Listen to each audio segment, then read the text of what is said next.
네. 자, 우리 이승기 변호사 오셔가지고 지금 잠깐 굿모닝 인사하고 있을 때 잠깐 마이크가 켜졌습니다. 깜짝 놀랐네. 자, 여러분들 양해 좀 부탁드리고요. 자, 오늘의 시사평론, 대한민국의 시사 레이더 리엘 파트너스의 이승기 변호사 오셨습니다. 어서 오십시오.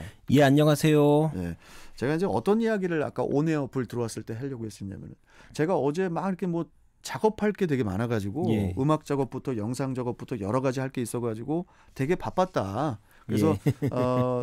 막 상당히 잠을 오늘 솔직히 몇 시간 못 자고 왔거든요. 그래서 만약에 되게 좀 작업이 많을 때는 이승기 변호사가 송도 살잖아요. 예, 맞습니다. 그래서 멀지 않습니다. 가까운 데로 이승기 변호사네 집에 가서 좀 작업 좀 하고 여기 방송국으로 와야겠다. 저희 반 남으니까 오십시오. 이 얘기를 하려다가 온에어풀이 들어와가지고. 연락 좀 주십시오. 알겠습니다. 감사합니다. 아무튼 뭐 애기들은 잘 무럭무럭 자라고 있죠? 예, 무럭무럭 꿈나무들 네. 잘 자라고 있습니다. 알겠습니다. 얼마나 힘이 나겠어요. 애기들 생각하면. 열심히 사시고요. 이승기 변호사. 답변이 없으시네. 예, 열심히 살아야죠. 알겠습니다.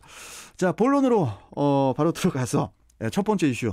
자, 이제 전해 주시죠. 예, 첫 번째 이슈는 이철희 카드 인적 쇄신 본격화입니다.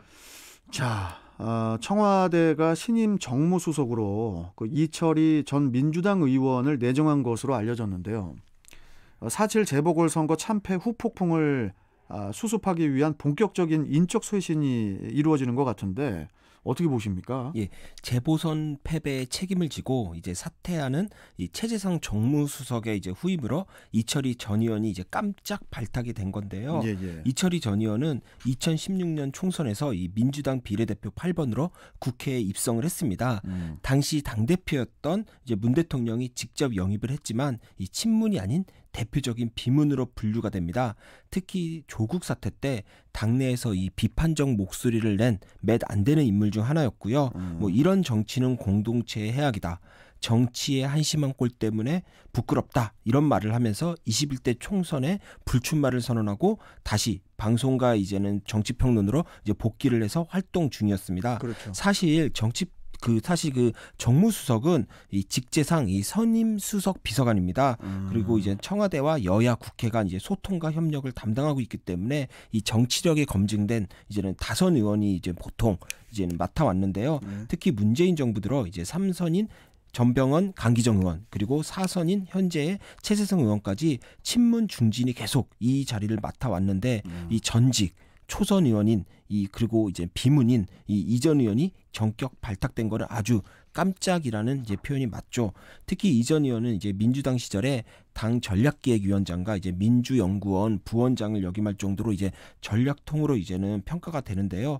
오랜 정치평론 경험으로 또 야당과도 유연한 관계 형성이 가능하지 않냐 이렇게 이제는 본 것 같습니다. 이번 발탁의 이유를 그리고 이전 의원 같은 경우에는 이제 대중적 인지도까지 높다 보니까 이번 선거에서 이 민주당의 등을 돌린 이 중도층과 2030 세대의 마음을 돌릴 최적의 카드로 이제 청와대가 판단하지 않았나 이렇게 평가됩니다. 그때 깜짝 그러니까 박지원 국정원장도 깜짝 발탁이었죠. 예, 맞습니다. 예. 자, 결국 문 대통령이 이철희 전 의원을 발탁을 한 것은 친문 중심에서 벗어나겠다는 그런 의지로 보이는데 그렇다면은 이 문 대통령의 국정 운영 기조에도 어느 정도 또 상당한 변화가 또 있을 것 같기도 한데 어떻게 보십니까? 예, 차기 대선이 이제 1년도 남지 않은 상태에서 이번 재보선에서 이제 참패했으니 뭔가 변화를 주지 않으면 안 되는 상황이 된 겁니다. 결국 변화의 핵심은 사람인데 이번 인사를 통해 인적 쇄신 의지를 분명히 보여주려는 이제 그런 의도로 보입니다. 특히 그동안 문 대통령의 인사 스타일을 두고 우리 쪽 사람 써본 사람만 쓴다라는 평가가 있을 정도로 친문 인사 중심으로 이제 인사가 이루어졌다는 평가도 있고요. 거기에 문 대통령 주변의 친문 인사들이 민심을 제대로 전달하지 못하고 있다라는 비판도 여당과 심지어는 야당 안에서도 특히 여당이죠. 여당 안에서도 나오고 있는데요. 이런 부분들이 종합적으로 이번 인사에 영향을 끼쳤다고 평가가 됩니다. 그렇다 보니까 지금 문제가 되는 게 바로 이 민주당과의 관계입니다. 지금 상황을 보면 청와대는 이제 친문 중심에서 탈패 투표하겠다라는 의지를 보여준 건데요. 당장 민주당을 보면 그렇지가 않습니다. 이 친문 의원들이 당의 주류이고요. 친문 강성 지지층의 영향력도 높습니다. 다만 최근 2030 초선 의원들을 중심으로 자성론이 나오고 있는데 이게 과연 어디까지 영향을 미칠지는 사실 아직까지는 미지수입니다. 결국 당 안과 밖에 이 친문 세력이 기득권을 포기하지 않는 한 이 청와대와 엇박자가 날 수밖에 없고, 그렇게 되면 문 대통령의 레임덕이 가속화될 수 있다는 점에서 이 부분은 아마 문 대통령과 이제 청와대가 가장 고심하는 부분이 아닐까 그렇게 생각을 합니다. 자, 민주당이 이제 곧 원내대표 경선을 치르고 또 다음 달에는 그 당대표를 뽑는 그 전당대회도 예정되어 있으니까 그 결과를 보면은 뭐 어느 정도 방향을 확인할 수 있지 않을까요? 예, 일단 이번 주 금요일이 원내대표 경선입니다. 친문 핵심인 윤호중 의원과 뭐 범친문 내지 민평등 계열, 사실상 이제 비문으로 지금 분류가 되는데요. 이 박안주 의원의 2파전으로 치러지는데 여기서 누가 당선되는지가 더 중요할 것 같습니다. 가장 어제 토론회가 있었는데요. 두 후보 간에 아주 입장차가 분명했습니다. 그래요. 먼저 이제 조국 사태를 두고 윤호중 의원 같은 경우에는 이미 지난 총선 승리로 평가를 받은 거다라고 했고요. 그에 반해 박안주 의원은 조국 사태가 성역이 될 수 없다. 지난 총선에서는 K방역의 효과로 인해 승리를 한 거지 오히려 K방역의 효과 때문에 조국 사태가 좀 희석된 거다라는 표현을 썼고요. 특히 그 초선 의원들의 이 반성문에 대해 이제는 지지층들이 이제는 문자 폭탄을 보낸 거에 대해서도 윤호중 의원은 당심도 중요하다. 그리고 이들은 강성 지지층이 아니라 열혈 지지층이다라고 했고요.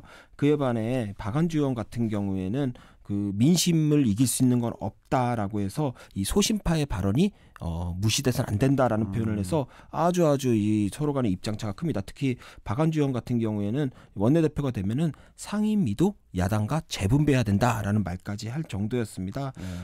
이렇게 입장차가 큰데 이 당초에는 윤호중 의원의 낙승이 예상됐습니다. 그런데 4.7 재보선 참패로 인해 이제 새신 목소리가 높아지니 이 박안주 의원에 대한 지지도 지금 올라가고 있는 상황이라 섣불리 예상은 불가합니다. 하지만 아직 민주당 안팎으로는 이제 친문 세력이 주도권을 갖고 있다 보니까 아직까지는 윤호중 의원이 유리하지 않냐라는 이제 견해가 우세하고요. 네. 다만 한 가지 변수가 있는 게 이 원내대표 선거는 전당대회처럼 이 당원이 투표하는 게 아닙니다. 의원들이 직접 투표해서 선출을 하는 겁니다. 의원들이. 예, 맞습니다. 근데 현재 민주당 전체 의석이 163석인데 여기서 초선 의원이 약 42%인 68명입니다. 사실상 초선 의원들이 응집만 하면은 이 당락을 결정할 수 있는 건데요. 초선 오적이라는 말을 들을 정도로 친문 주도의 당 운영에 이제 좀 비판적인 시각을 가져온 이 초선 의원들이 이번 원내대표 경선에서 어떤 스탠스를 취할지 그게 또 하나의 관전 포인트가 될 것으로 보입니다. 이번 주는 그 민주당이 상당히 뜨거울 것 같네요. 예. 네. 자, 다음 이슈 전해주시죠. 예, 다음 이슈는 일본 후쿠시마 오염수 해양 방류 결정입니다. 자, 결정이 됐어요. 일본 정부가 이제 후쿠시마 원자력 발전소 내 오염수를 바다로 방류를 하기로 공식 결정을 했다고 합니다. 우리나라를 비롯한 주변국들의 강한 반대에도 강행하겠다는 그런 방침을 밝힌 거라 앞으로 논란이 커질 것 같은데 좀 내용 말씀해 주시죠. 예, 일본 정부가 어제인 13일 강계 강요 회의를 열고 후쿠시마 제1원전 오염수 처리 방법을 두고 이제는 해양 방류와 대기 방출 두 개 사안 중에서 최종 해양 방류로 결정을 했습니다. 이게 좀 비용이 좀 낮다고 합니다. 예, 후쿠시마 제1원전이 지난 2011년 이제 진도 9.0의 동일본 대지진 당시 이제 폭발 사고가 있었습니다. 그 결과 이제 고농도 방사성 물질이 섞인 오염수가 하루에 한 160톤씩 발생을 했는데 이 오염수를 계속 탱크에 담아 보관했는데 이 탱크가 이제 포화 상태라는 겁니다. 그러다 보니까 이번에 이제는 방류가 필요하다라는 게 이제 일본의 공식 입장인 겁니다. 자, 그런데 이 방사성 물질인 트리튬이라고 있어요. 예. 이 트리튬이 그 현대 기술로는 충분히 제거가 안 된다고 하는데 결국 그 방사성 물질이 포함된 오염수가 해양에 방류가 되는 거 아니냐 이런 우려가 또 있지 않습니까? 예, 트리튬에 대해서는 이 국제법상 기준치 이하로 희석해서 해양에 방출하는 것은 허용이 됩니다. 그 일본은 오염수를 해양에 방출할 때 이 트리튬 농도를 국제법상 기준치인 40분의 1 수준에 맞출 거라고 합니다. 이는 세계보건기구 WHO 식수 기준을 충족할 수 있을 만큼 물로 희석되는 수준이니 뭐 이건 괜찮다라는 입장이고요. 하지만 하지만 뭐 완전히 뭐 없애는 게 아니라 희석되는 수준이고 이게 또 해양 생물체의 몸에 축적이 돼서 인간까지 오게 되면 또 위험할 수 있다라는 게 또 전문가의 의견입니다. 굳이 이렇게 안전성이 100% 담보되지 않은 이런 해양 방류에 대해서 그렇다 보니까 이제는 반대 입장이 이제는 뭐 만만치가 않고요. 특히 후쿠시마 지역 어민들을 중심으로 그냥 육상 보관을 계속해라라는 여론도 있고요. 한국, 일본과 같은 주변국도 강경 반대하는 입장입니다. 하지만 일본이 여름 이제는 도쿄 올림픽도 있고요. 가을에 중의원 선거도 있습니다. 이런 대형 이벤트가 있다 보니까 일단 맞을 매를 먼저 맞자.